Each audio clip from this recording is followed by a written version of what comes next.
Candlestick patterns trading में profit कमाने के लिए सबसे महत्वपूर्ण कॉन्सेप्ट्स में से एक है, लेकिन आपको जानकर हैरानी होगी कि ज़्यादातर ट्रेडर्स इन्हें सही तरीके से इस्तेमाल नहीं करते। ट्रेडिंग में कैंडलस्टिक पैटर्न्स को लेकर सबसे कंफ्यूजिंग बात यह होती है कि कौन से पैटर्न्स वास्तव में काम करते हैं, क्योंकि इनकी संख्या बहुत ज़्यादा है। सच्चाई यह है कि 99% पैटर्न्स वास्तव में काम नहीं करते। मुझे यह पता है क्योंकि मैंने अपने ट्रेडिंग करियर के दौरान इन्हें टेस्ट किया है। हालांकि मैंने पाया कि कुछ चुनिंदा पैटर्न्स बहुत अच्छे से काम करते हैं और आज तक मुझे इनसे काफ़ी प्रॉफिट हुआ है। इस वीडियो में मैं आपको टॉप 6 कैंडलस्टिक पैटर्न्स के बारे में बताऊंगा जो प्रूवन हैं और अच्छी तरह से काम करते हैं। साथ ही इनके बारे में हर ज़रूरी जानकारी शेयर करूंगा। एक बोनस के तौर पर मैं आपको यह भी बताऊंगा कि इन पैटर्न्स को प्राइस एक्शन के साथ कैसे जोड़ें ताकि आप high win rate trade entries पा सकें। अब वीडियो शुरू करते हैं। सबसे पहले कैंडलस्टिक्स क्या हैं? कैंडलस्टिक्स प्राइस हिस्ट्री को देखने का एक आसान तरीका है। हर कैंडलस्टिक किसी एसेट की प्राइस मूवमेंट को एक तय समय अवधि के लिए दिखाती है। उदाहरण के लिए अगर आप 1 घंटे की टाइम फ्रेम पर हैं तो हर कैंडल 1 घंटे की प्राइस हिस्ट्री दिखाएगी। अगर आप डेली टाइम फ्रेम पर हैं तो हर कैंडल 1 दिन की प्राइस हिस्ट्री दर्शाएगी। शुरुआती ट्रेडर्स से मुझे अक्सर यह सवाल सुनने को मिलता है, हमें सिर्फ लाइन चार्ट का इस्तेमाल क्यों नहीं करना चाहिए? क्या यह ज़्यादा सिंपल नहीं होगा?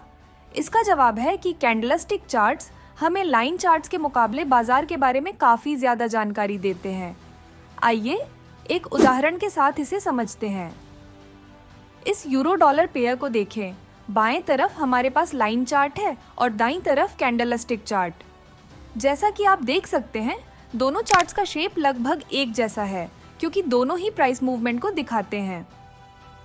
प्राइस की बात करें तो लाइन चार्ट हमें सिर्फ एक इंफॉर्मेशन देता है, क्लोजिंग प्राइस हर पीरियड के लिए।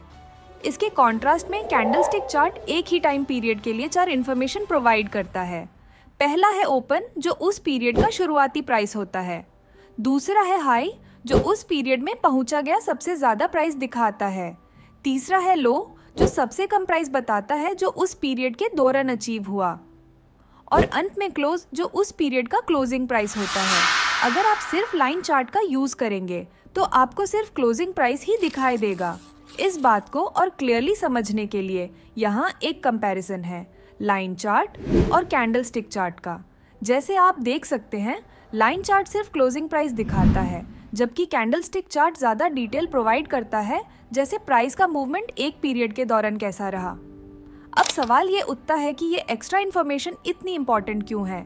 ट्रेडर्स के लिए ये इन्फॉर्मेशन मार्केट को बेटर समझने में मदद करती है और इन्फॉर्म्ड डिसीजंस लेने का मौका देती है।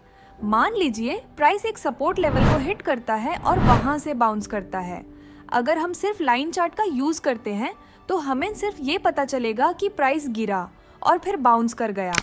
लेकिन अगर हम कैंडलस्टिक चार्ट देखें तो एक अलग स्टोरी समझ आती है। कैंडलस्टिक चार्ट बताता है कि एक समय पर प्राइस सपोर्ट लेवल के नीचे तक गिर गया था, जो उसकी लॉन्ग विक से पता चलता है, और फिर वापस ऊपर आ गया और की लेवल पर क्लोज हुआ। अगर हम सिर्फ लाइन चार्ट का यूज़ करते तो हमें ये डिटेल्स पता नहीं चलते। ऐसी डिटेल्स प्राइस एक्शन ट्रेडर्स के लिए क्रूशल होती हैं क्योंकि ये इस बात का हिंट दे सकती हैं कि प्राइस अगला मूव कहाँ कर सकता है। कैंडलस्टिक्स के 2 टाइप्स होते हैं। ग्रीन कैंडलस्टिक, जब कैंडल अपने ओपनिंग प्राइस के ऊपर क्लोज होती है तो इसका मतलब होता है कि बायर्स सेलर्स से ज़्यादा स्ट्रॉन्ग रहे। रेड कैंडलस्टिक, जब कैंडल अपने ओपनिंग प्राइस के नीचे क्लोज होती है तो इसका मतलब होता है कि सेलर्स बायर्स से ज़्यादा स्ट्रॉन्ग रहे। कैंडलस्टिक एक ही कैंडल के 2 पार्ट्स होते हैं, विक, जो शैडो भी कहलाता है, और बॉडी। अपर विक के एंड पर वो प्राइस होती है जो उस पीरियड में सबसे ज़्यादा हुई थी, जबकि लोअर विक के एंड पर वो प्राइस होती है जो उस पीरियड में सबसे कम हुई थी। लेकिन कैंडल की बॉडी के लिए चीज़ें थोड़ी अलग होती हैं। अगर कैंडल ग्रीन है तो बॉडी का बॉटम उस पीरियड का ओपनिंग प्राइस दिखाता है और टॉप क्लोजिंग प्राइस। वहीं अगर कैंडल रेड है तो यह उल्टा होता है, टॉप ओपनिंग प्राइस दिखाता है और बॉटम क्लोजिंग प्राइस। जब हम चार्ट देखते हैं तो हमें कैंडलस्टिक्स अलग अलग शेप्स में नजर आती हैं। कुछ कैंडल्स की बॉडी बड़ी होती है, कुछ की विक्स लंबी होती हैं और कुछ कैंडल्स की बॉडी और विक्स दोनों ही छोटी होती हैं। इन शेप्स के जरिए हमें प्राइस मूवमेंट्स के बारे में यूनिक इन्फॉर्मेशन मिलती है। प्राइस एक्शन ट्रेडर्स के लिए इन्हें समझना बहुत ज़रूरी है ताकि वो मार्केट को और एक्यूरेटली एनालाइज कर सकें। पहला टाइप है बड़ी और छोटी बॉडी वाली कैंडल्स। कैंडल की बॉडी से हमें बायर्स और सेलर्स की स्ट्रेंथ या वीकनेस का आइडिया मिलता है। जैसे एक ग्रीन कैंडल जिसमें बड़ी बॉडी हो, ये दिखाता है कि बायर्स ज़्यादा डोमिनेंट थे। इसका मतलब प्राइस नीचे ओपन हुआ लेकिन बाइंग प्रेशर इतना ज़्यादा था कि सेलर्स वीक पड़ गए और बायर्स ने प्राइस को बिना ज़्यादा रेजिस्टेंस के सिग्निफिकेंटली ऊपर पुश कर दिया। इसी वजह से कैंडल की शेप ऐसी होती है। इसी तरह एक रेड कैंडल जिसमें बड़ी बॉडी हो, यह दिखाता है कि सेलर्स ज़्यादा डोमिनेंट थे। प्राइस ऊपर ओपन हुआ लेकिन सेलर्स की स्ट्रेंथ ज़्यादा होने की वजह से उन्होंने प्राइस को नीचे पुश कर दिया और प्राइस शार्प नीचे चला गया। ये कैंडल के क्लोज होने का प्रोसेस एक अलग कहानी बताता है। एक छोटी बॉडी वाली ग्रीन कैंडल ये दिखाती है कि हालांकि बायर्स कंट्रोल में थे लेकिन उनका डोमिनेंस उतना ज़्यादा नहीं था क्योंकि सेलर्स ने भी काफ़ी रेजिस्टेंस दिया। प्राइस नीच खुला था और बायर्स ने इसे ऊपर पुश करने की कोशिश की थी लेकिन सेलर्स भी लगभग उतने ही स्ट्रॉन्ग थे, इसलिए प्राइस ज़्यादा मूव नहीं कर पाई और ओपनिंग प्राइस के आसपास क्लोज हो गई। इसीलिए कैंडल की बॉडी छोटी होती है। वैसे ही एक छोटी बॉडी वाली रेड कैंडल ये बताती है कि सेलर्स कंट्रोल में थे लेकिन उनका डोमिनेंस भी उतना नहीं था। प्राइस एक ऊपर पॉइंट से खुला और सेलर्स ने इसे नीच पुश किया, लेकिन या तो सेलिंग प्रेशर कम था या बायर्स का स्ट्रॉन्ग रेजिस्टेंस था, जिसकी वजह से सेलर्स प्राइस को सिग्निफिकेंटली नीच पुश नहीं कर पाए और इसीलिए कैंडल इसी शेप में क्लोज होती है। दूसरा टाइप है candles with large wicks. Candle की विक का साइज भी प्राइस एक्शन के बारे में इम्पॉर्टेंट इन्फॉर्मेशन देता है। जैसे कि एक कैंडल जिसमें नीचे वाली विक लंबी हो, ये सिग्निफिकेंट बाइंग प्रेशर को दिखाता है। ये इसलिए होता है क्योंकि नीचे वाली विक के लंबी होने का मतलब है कि प्राइस एक पॉइंट पर काफ़ी नीचे गया था, लेकिन कैंडल के क्लोज होने से पहले बायर्स इतने स्ट्रॉन्ग थे कि प्राइस को वापस ऊपर पुश कर दिया। इसीलिए नीचे वाली लंबी विक स्ट्रॉन्ग बाइंग प्रेशर को इंडिकेट करती है। बिल्कुल ऑपोजिट एक कैंडल जिसमें ऊपर वाली विक लंबी हो, ये स्ट्रॉन्ग सेलिंग प्रेशर को दिखाता है। ये इसलिए होता है क्योंकि अगर विक ऊपर वाली लंबी है तो प्राइस एक पॉइंट पर काफ़ी ऊपर गया था, लेकिन कैंडल के क्लोज होने से पहले सेलर्स ने इस अपवर्ड मूव को रिजेक्ट किया और प्राइस को नीचे पुश कर दिया। इसलिए ऊपर वाली लंबी विक स्ट्रॉन्ग सेलिंग प्रेशर को इंडिकेट करती है। तीसरा टाइप है candles with a small body and equal wicks. अगर कैंडल की बॉडी छोटी हो और विक्स बराबर हो तो ये इंडिकेट करता है कि ना तो बायर्स और ना ही सेलर्स का स्ट्रॉन्ग कंट्रोल है। ये इसलिए होता है क्योंकि इस दौरान बायर्स और सेलर्स दोनों ने प्राइस को ऊपर और नीचे पुश करने की कोशिश की, लेकिन दोनों तरफ का कंट्रोल सिग्निफिकेंट नहीं था। इसलिए कैंडल अपने ओपनिंग प्राइस के आसपास क्लोज हुई। इस एग्जाम्पल में बायर्स को थोड़ा सा एडवांटेज मिला है क्योंकि कैंडल ग्रीन क्लोज हुई, लेकिन उनकी ताकत अब भी सेलर्स के बराबर है। अब मैं आपको अपने टॉप 6 कैंडल स्टिक पैटर्न्स दिखाने वाला हूँ जो मुझे सबसे ज़्यादा इफेक्टिव लगते हैं। नंबर 1 है इंगल्फिंग पैटर्न। इंगल्फिंग पैटर्न एक ऐसा कैंडल स्टिक पैटर्न है जो 2 कैंडल्स से बना होता है। एक छोटी कैंडल पहली, जिसके बाद एक बड़ी कैंडल होती है जो ऑपोजिट कलर की होती है। सबसे ज़रूरी बात यह है कि दूसरी कैंडल का बॉडी पहली कैंडल के बॉडी को पूरी तरह से कवर करता है। इंगल्फिंग पैटर्न्स 2 तरह के होते हैं। बुलिश इंगल्फिंग पैटर्न, जब छोटी कैंडल रेड होती है और बड़ी कैंडल ग्रीन होती है। बेरिश इंगल्फिंग पैटर्न, जब छोटी कैंडल ग्रीन होती है और बड़ी कैंडल रेड होती है। जब आप प्राइस चार्ट पर इंगल्फिंग पैटर्न देखते हैं तो ये एक पोटेंशियल ट्रेंड रिवर्सल का सिग्नल हो सकता है। मिसाल के तौर पर अगर प्राइस डाउन ट्रेंड में है और एक बुलिश इंगल्फिंग पैटर्न बनता है तो ये एक अपवर्ड रिवर्सल का सिग्नल हो सकता है, मतलब प्राइस ऊपर जा सकती है। इसका रीज़न ये है कि ये पैटर्न दिखाता है कि बायर्स की ताकत बढ़ गई है, जैसा कि बड़ी ग्रीन कैंडल के जरिए प्राइस प्रीवियस रेड कैंडल से ऊपर पुश हो गई है, जो एक पॉसिबल रिवर्सल का इंडिकेशन देता है। जितनी बड़ी दूसरी कैंडल होगी उतना ज़्यादा सिग्नल स्ट्रॉन्ग होगा, ज़्यादा चांस होता है प्राइस रिवर्सल का अगर हम इस पैटर्न को ट्रेड करें। पैटर्न दिखे तो आप लार्ज कैंडल के क्लोज पर बाय पोजीशन एंटर कर सकते हैं और अपना स्टॉप लॉस ग्रीन कैंडल के बॉटम विक पर सेट कर सकते हैं। यही अप्रोच बेरिश इंगल्फिंग पैटर्न्स के लिए भी होती है। जब एक बेरिश इंगल्फिंग पैटर्न बनता है तो ये एक डाउनवर्ड रिवर्सल का सिग्नल हो सकता है, क्योंकि लार्ज रेड कैंडल ये दिखाता है कि सेलर्स ने बायर्स के ऊपर स्ट्रेंथ गेन की है। अगर आपको बेरिश एंगल्फिंग पैटर्न दिखाई दे तो आप सेल पोजीशन एंटर कर सकते हैं कैंडल के क्लोज पर और अपना स्टॉप लॉस रेड कैंडल के टॉप विक पर सेट कर सकते हैं। पैटर्न नंबर 2 है पिन बर। पिन बर एक कैंडलस्टिक पैटर्न होता है जो सिर्फ एक कैंडल से बना होता है, जो एक लार्ज विक से कैरेक्टराइज्ड होता है, एक साइड पर और एक स्मॉल बॉडी होती है। पिन बार पैटर्न्स के 2 टाइप्स होते हैं। बुलिश पिन बर जब कैंडल ग्रीन होती है और नीचे एक लंबी विक होती है, और बेरिश पिन बर जब कैंडल रेड होती है और ऊपर एक लंबी विक होती है। जब आप चार्ट पर पिन बर कैंडल बनता हुआ देखें, इसका मतलब है कि सेलर्स ने शुरू में कंट्रोल ले लिया था, प्राइस को नीचे एक लो पॉइंट तक ले जाने की कोशिश की थी, लेकिन फिर बायर्स ने इंटरवीन किया, उस मूव को रिजेक्ट किया और प्राइस को वापस ऊपर पुश किया कैंडल के क्लोज होने से पहले। ये दिखाता है कि दोनों तरफ एक्टिविटी थी, लेकिन आखिरकार बायर्स ने ज़्यादा स्ट्रेंथ दिखाई। कुछ ट्रेडर्स बुलिश पिन बर देखते ही बाय पोजीशन एंटर कर सकते हैं, लेकिन मैं प्रेफर करती हूँ कि थोड़ा रुक कर दूसरी ग्रीन कैंडल के फॉर्मेशन का वेट करूँ जो ट्रेंड कंफर्म कर सके। जब ट्रेंड कंफर्म हो जाए तब आप बाय पोजीशन ले सकते हैं कैंडल के क्लोज पर और अपना स्टॉप लॉस पिन बर के बॉटम विक के नीचे सेट कर सकते हैं।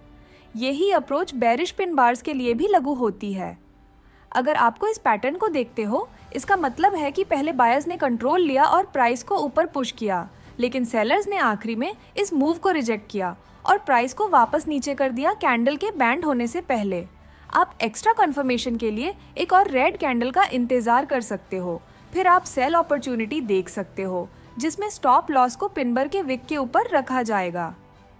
आगे बढ़ते हैं पैटर्न नंबर 3 की तरफ, जो है 3 बार कंटिन्यूएशन पैटर्न। इस पैटर्न में 3 कंसेक्यूटिव कैंडल्स होती हैं जो सीक्वेंस में फॉर्म होती हैं। पहली कैंडल का बॉडी बड़ा होना चाहिए और एवरेज कैंडल से बड़ा होना चाहिए। दूसरी कैंडल एक छोटी ऑपोजिट कलर्ड कैंडल होती है जो आइडियली पहली कैंडल के बॉडी का आधा साइज नहीं होनी चाहिए।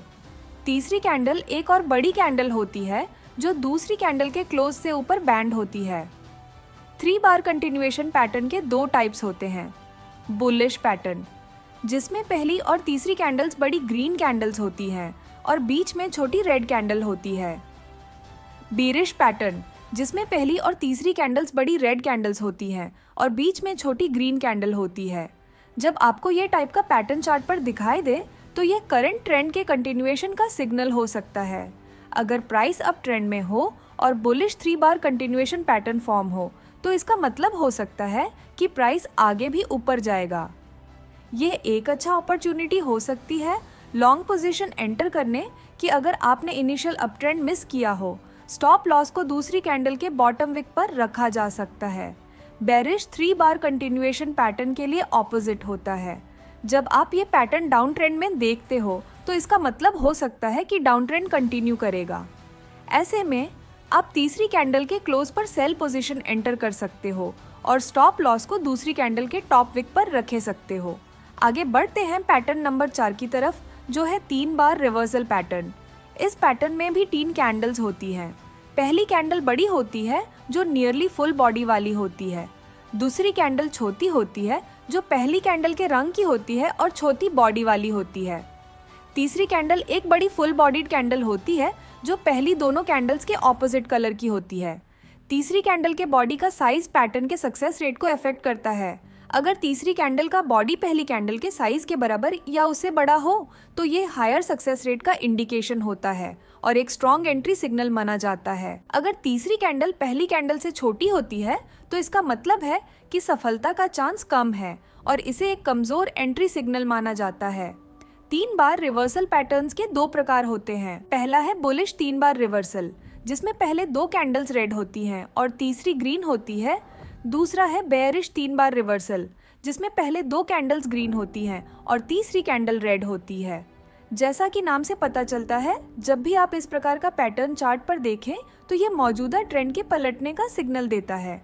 उदाहरण के लिए जब डाउन ट्रेंड में बुलिश 3 बार रिवर्सल पैटर्न बनता है तो इसका मतलब है कि ट्रेंड ऊपर की ओर पलट सकता। इसको ट्रेड करने के लिए आप तीसरी कैंडल के क्लोजिंग प्राइस पर बाय पोजीशन ले सकते हैं और स्टॉप लॉस को दूसरी कैंडल के लो पर रख सकते हैं। अगर बेयरिश 3 बार रिवर्सल पैटर्न बनता है तो यह विपरीत होता है। अपर ट्रेंड में यदि ये पैटर्न दिखे तो यह सिग्नल देता है कि ट्रेंड नीचे की ओर पलट सकता है। इस स्थिति में आप तीसरी कैंडल के क्लोजिंग प्राइस पर शॉर्ट पोजीशन ले सकते हैं और स्टॉप लॉस को दूसरी कैंडल के हाई पर रख सकते हैं। अब बात करते हैं पैटर्न नंबर 5 की, जो है ब्रेकआउट कैंडल्स। ये एक प्रकार का कैंडलस्टिक पैटर्न होता है जिसमें कई छोटी कैंडल्स होती हैं जिनके बॉडी भी छोटे होते हैं और फिर एक बड़ी बॉडी वाली कैंडल आती है। यह पैटर्न यह दिखाता है कि प्राइस कुछ समय तक स्टैग्नेंट रही थी और कोई स्पष्ट दिशा नहीं थी। फिर एक ओर से इस उदाहरण में बायर्स प्राइस को बहुत ऊपर की ओर पुश करते हैं। इस सेटअप में छोटी कैंडल्स की सीरीज को कंसोलिडेशन कैंडल्स कहा जाता है और बड़ी कैंडल को ब्रेकआउट कैंडल कहा जाता है। इस पैटर्न को वैलिड होने के लिए कम से कम 3 कंसोलिडेशन कैंडल्स होनी चाहिए। हालांकि जितनी अधिक कंसोलिडेशन कैंडल्स होंगी उतनी अधिक संभावना होती है कि ब्रेकआउट सफल होगा। ब्रेकआउट पैटर्न्स के 2 प्रकार होते हैं। Bullish breakout pattern, breakout candle का कलर ग्रीन हो सकता है जो एक बुलिश ब्रेकआउट पैटर्न दिखाता है, या फिर रेड हो सकता है जो एक बेरिश ब्रेकआउट पैटर्न दिखाता है। ध्यान रखें कि दोनों बुलिश और बेरिश पैटर्न्स में कंसोलिडेशन कैंडल्स का कलर इम्पॉर्टेंट नहीं होता। जो ज़रूरी है वो ये है कि वो कैंडल्स छोटी होती हैं। चलिए एक एग्जाम्पल देखते हैं। यहाँ प्राइस ने छोटी कैंडल्स का एक सीरीज बनाया, उसके बाद एक बड़ी ग्रीन कैंडल आई जो एक बुलिश ब्रेकआउट पैटर्न बना रही थी। ये सिग्नल देता है कि ट्रेंड आगे ऊपर की तरफ कंटिन्यू हो सकता है। इस सेटअप को ट्रेड करने के लिए आप ब्रेकआउट कैंडल के क्लोज पर बाय पोजीशन ले सकते हैं और स्टॉप लॉस को ब्रेकआउट कैंडल के ओपनिंग प्राइस पर रख सकते हैं। इसी प्रिंसिपल को शॉर्ट एंट्रीज पर भी अप्लाई किया जा सकता है। मान लीजिए आपने देखा कि प्राइस साइडवेज मूव करते हुए छोटी कैंडल्स बनाता है और उसके बाद एक बड़ी रेड कैंडल आई, तो ये एक बेरिश ब्रेकआउट पैटर्न होगा। आप ब्रेकआउट कैंडल के क्लोज पर शॉर्ट पोजीशन ओपन कर सकते हैं और स्टॉप लॉस को ब्रेकआउट कैंडल के ओपनिंग प्राइस पर रख सकते हैं। पैटर्न नंबर 6 है श्रिंकिंग कैंडल्स। ये एक कैंडलस्टिक पैटर्न है जिसमें कम से कम 3 कंसेक्यूटिव कैंडल्स होती हैं जो एक ही कलर की होती हैं और हर कैंडल का साइज छोटा होता जाता है। उसके बाद एक बड़ी कैंडल ऑपोजिट कलर की होती है। ये पैटर्न ये सजेस्ट करता है कि ट्रेंड धीरे धीरे कमज़ोर हो रहा है, जैसे श्रिंकिंग कैंडल्स दिखाती हैं। फिर एक बड़ी कैंडल अपीयर होती है जो रिवर्सल को कंफर्म करती है। छोटी कैंडल्स का साइज रिवर्सल के सक्सेसफुल होने की प्रोबेबिलिटी को अफेक्ट करता है। बड़ी कैंडल्स ज़्यादा मोमेंटम दिखाती हैं जिससे रिवर्सल का प्रोबेबिलिटी बढ़ता है। मैं आपको रिकमेंड करूंगा कि ऐसे पैटर्न को देखें जहां छोटी कैंडल्स का साइज कम हो और चौथी कैंडल सेकंड कैंडल के ऊपर क्लोज हो। श्रिंकिंग कैंडल्स के 2 टाइप्स होते हैं। बुलिश श्रिंकिंग कैंडल पैटर्न, जिसमें 3 श्रिंकिंग कैंडल्स रेड होती हैं और चौथी कैंडल ग्रीन होती है। बेरिश श्रिंकिंग कैंडल पैटर्न, जिसमें 3 श्रिंकिंग कैंडल्स ग्रीन होती हैं और चौथी कैंडल रेड होती है। जब भी आप चार्ट पर इस टाइप का पैटर्न देखें तो यह सिग्नल देता है कि करंट ट्रेंड का रिवर्सल हो सकता है। फॉर एग्जाम्पल, अगर प्राइस डाउन ट्रेंड में है और आप 3 कंसेक्यूटिव रेड कैंडल्स देखते हैं जो हर एक पिछली से छोटी होती है, तो यह सिग्नल है कि पिछला डाउन ट्रेंड मोमेंटम खो रहा है। उसके बाद एक बड़ी ग्रीन कैंडल बनती है जो ये दिखाती है कि अब बायर्स ज़्यादा डोमिनेंट हैं और अपसाइड की तरफ रिवर्सल का पोटेंशियल सिग्नल मिल रहा है। अगर आप चार्ट पर इस सेटअप को देखते हैं तो आप ग्रीन कैंडल के क्लोज पर लॉन्ग पोजीशन एंटर कर सकते हैं और स्टॉप लॉस पिछली कैंडल के नीचे लगा सकते हैं। वही प्रिंसिपल बेरिश श्रिंकिंग कैंडल्स पर भी अप्लाई होता है। जैसे अगर प्राइस अप ट्रेंड में है और आप 3 ग्रीन कैंडल्स देखते हैं जो प्रोग्रेसिवली स्मॉलर हो रही हैं, तो यह दिखाता है कि अप ट्रेंड कमज़ोर हो रहा है। फिर एक बड़ी रेड कैंडल बनती है जो आइडियली सेकंड कैंडल के नीचे क्लोज होती है। ये कंफर्म करती है कि अब सेलर्स कंट्रोल में हैं और डाउनसाइड की तरफ रिवर्सल हो सकता है। इस केस में आप रेड कैंडल के क्लोज पर शॉर्ट पोजीशन एंटर कर सकते हैं और स्टॉप लॉस प्रीवियस कैंडल के हाई पर लगा सकते हैं। तो ये 6 कैंडलस्टिक पैटर्न्स जो मैंने फाइंड किए हैं जो काफ़ी इफेक्टिव होते हैं, लेकिन ये ध्यान रखें कि जब इन्हें अपने आप ट्रेड किया जाता है तो ये हमेशा उतने इफेक्टिव नहीं होते। अगर आप इन्हें दूसरी एनालिसिस मेथड्स जैसे की लेवल्स के साथ कंबाइन करते हैं तो ये काफ़ी ज़्यादा पावरफुल बन जाते हैं। अब मैं आपको एक advanced price action strategy introduce करने जा रहा हूँ जो आप इन पैटर्न्स के साथ यूज़ कर सकते हैं। ये वही स्ट्रैटेजी है जिसे मैं स्ट्रॉन्ग रिटर्न्स अचीव करने के लिए यूज़ करता हूँ। सबसे पहले आपको हायर टाइम फ्रेम्स को प्रायोरिटाइज करना होगा। कोई भी टाइम फ्रेम जो एक आवर चार्ट या उससे ऊपर हो वो बेटर होता है। इसका रीज़न ये है कि candlestick patterns generally lower time frames पर उतने इफेक्टिव नहीं होते। स्ट्रैटेजी का पहला स्टेप है की लेवल आइडेंटिफाई करना चार्ट पर। बहुत तरह के की लेवल्स होते हैं, जैसे सपोर्ट एंड रेजिस्टेंस, डायनामिक की levels, trend lines, Fibonacci levels और भी। मैं इस वीडियो में सभी की लेवल्स को डिस्कस नहीं करूंगा क्योंकि ये काफ़ी लंबा हो जाएगा, लेकिन ट्यूटोरियल को सिंपल रखने के लिए हम इससे बेसिक रखेंगे। हम सपोर्ट और रेजिस्टेंस लेवल्स या ट्रेंड लाइन से शुरू कर सकते हैं। यहाँ एक एग्जाम्पल है। इस चार्ट में हम देख रहे हैं कि प्राइस ने एक डाउन ट्रेंड फॉर्म किया है और एक स्पेसिफिक एरिया पे 2 बार रिवर्स किया, जिसे हम सपोर्ट लेवल के रूप में आइडेंटिफाई कर सकते हैं। अब जब हमने अपना की लेवल आइडेंटिफाई कर लिया तो अगला स्टेप है प्राइस का इस लेवल से दोबारा इंटरैक्ट होना। इस तीसरे रिट्रेसमेंट में हम एक्सपेक्ट कर रहे हैं कि प्राइस फिर से बाउंस करेगा, लेकिन हमें अपने अपट्रेंड बायस को सपोर्ट करने के लिए एक कैंडलस्टिक पैटर्न से एक्स्ट्रा कन्फर्मेशन की ज़रूरत है। इस एग्जाम्पल में हम देखते हैं कि एक बड़ी रेड कैंडल के बाद एक छोटी रेड कैंडल आती है और फिर एक बड़ी ग्रीन कैंडल आती है जो पहली कैंडल के बॉडी के ऊपर क्लोज होती है। आप बाय पोजीशन तब एंटर कर सकते हैं जब तीसरी कैंडल का हाई हो, स्टॉप लॉस सेकंड कैंडल के लो पे लगा सकते हैं और टेक प्रॉफिट टारगेट को स्टॉक लॉस के साइज के 2 गुना रख सकते हैं। जैसे कि आप देख सकते हैं, हमारे एंट्री के बाद प्राइस ऊपर गया और हमारा टेक प्रॉफिट टारगेट हिट हो गया। यहाँ एक और एग्जाम्पल है। इस चार्ट में हम देख रहे हैं कि प्राइस डाउन ट्रेंड में है और एक support turn resistance level form हो गया है। ये इसलिए होता है क्योंकि प्राइस ने पहले एक सपोर्ट लेवल फॉर्म किया था जब प्राइस ने इसे रिजेक्ट किया था, लेकिन फिर प्राइस ने इसे नीचे ब्रेक किया और अब यह लेवल नीचे से अप्रोच हो रहा है, जिसे अब रेजिस्टेंस एरिया कहा जा सकता है। लेकिन हम ये भी देख रहे हैं कि प्राइस ने 2 लोअर हाई पॉइंट्स बनाए हैं जो एक स्ट्रॉन्ग ट्रेंड लाइन क्रिएट करते हैं। ये एरिया जहां ट्रेंड लाइन और रेजिस्टेंस लेवल इंटरसेक्ट करते हैं, इसे हम कॉन्फ्लुएंस लेवल कहते हैं, जो एक ऐसे एरिया को दिखाता है जहां मल्टीपल की लेवल्स मिलते हैं। प्राइस का यहाँ रिवर्स होना ज़्यादा पॉसिबल होता है। अब हम इंतज़ार करते हैं कि प्राइस इस कॉन्फ्लुएंस लेवल तक पहुँचे और जब यह लेवल रीच हो जाता है तो हम रिवर्सल का एक्सपेक्ट करते हैं, लेकिन हमें कॉन्फर्मेशन की ज़रूरत होती है। ध्यान से देखते हैं तो हमें 3 ग्रीन कैंडल्स मिलती हैं जो साइज में छोटी होती जा रही हैं और फिर एक बड़ी रेड कैंडल आती है। यह पैटर्न ये दिखाता है कि जैसे ही प्राइस हमारे कॉन्फ्लुएंस लेवल के पास पहुंचा, बाइंग प्रेशर कम हो रहा था और सेलर्स को एंट्री मिल गई।